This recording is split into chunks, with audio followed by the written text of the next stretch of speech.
we can look at them and say, yes, they were subject to memory lapses, but they had a guide that would take their minds back and bring back to their remembrance all that Jesus taught unto them.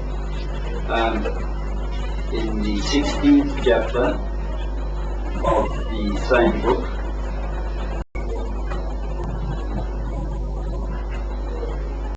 in verse 13 he says, "But when he, the Spirit of truth, comes, he will guide you into all truth. For he will not speak on his own initiative, but whatever he hears he will speak, and he will disclose to you what is to come." Now I want us to notice that here again the Spirit's work in Revelation is brought to view. Jesus is speaking. He says, "But when the Spirit of truth comes, he will guide you into all truth." So I have a promise from Christ here that the Spirit was going to bring about a complete revelation. Nothing to be supplanted or replaced later on. Now we have mentioned that the Quran came later on. But if the Spirit guided the apostles and the Christians of the first century into all truth, then that truth was complete right back there. And he says he will guide you into all truth. He will not speak on his own initiative, speaking about the Spirit now, but whatever he hears he will speak. And he will disclose to you what is to come.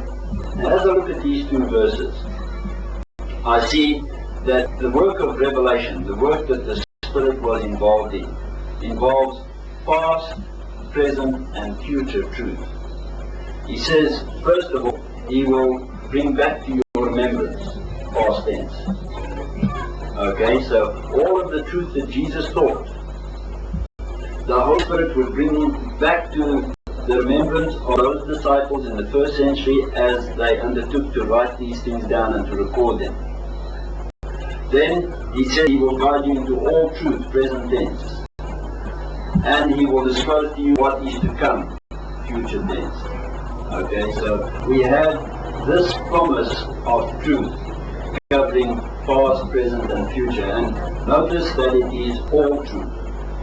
Now, as I look into the word all embracing, when I ask myself what is meant by all, well then, it's all embracing, it lacks nothing, you see. Okay, so we have the promise here that this truth would be all embracing, it would lack in nothing. It was brought about by the Holy Spirit, and let's look over at 1 Corinthians chapter 2.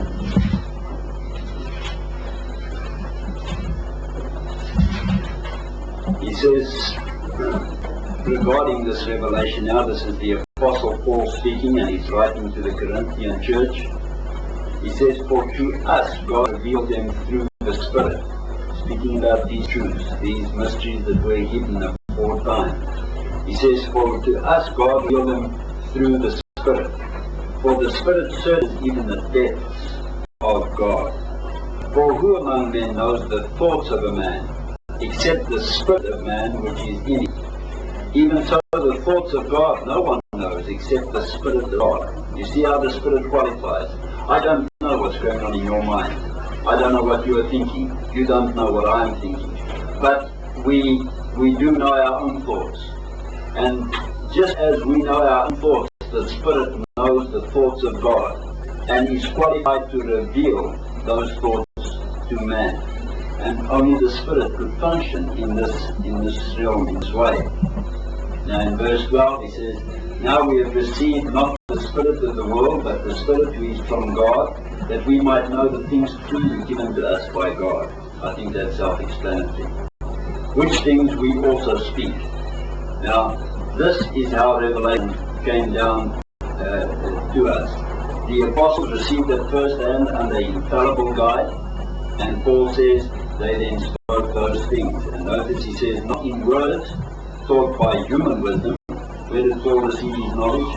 He says not in words taught by human wisdom, not from some seminary, not from some college or other, but he says that in those taught by the Spirit. So Paul is laying claim to verbal inspiration. The Spirit was teaching him word, he says. Not merely giving him the thoughts, but teaching him words. Okay?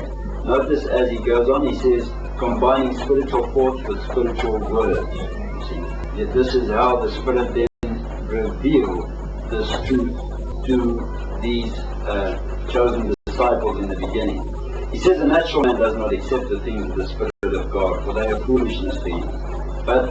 And he cannot understand them, because they are spiritually appraised.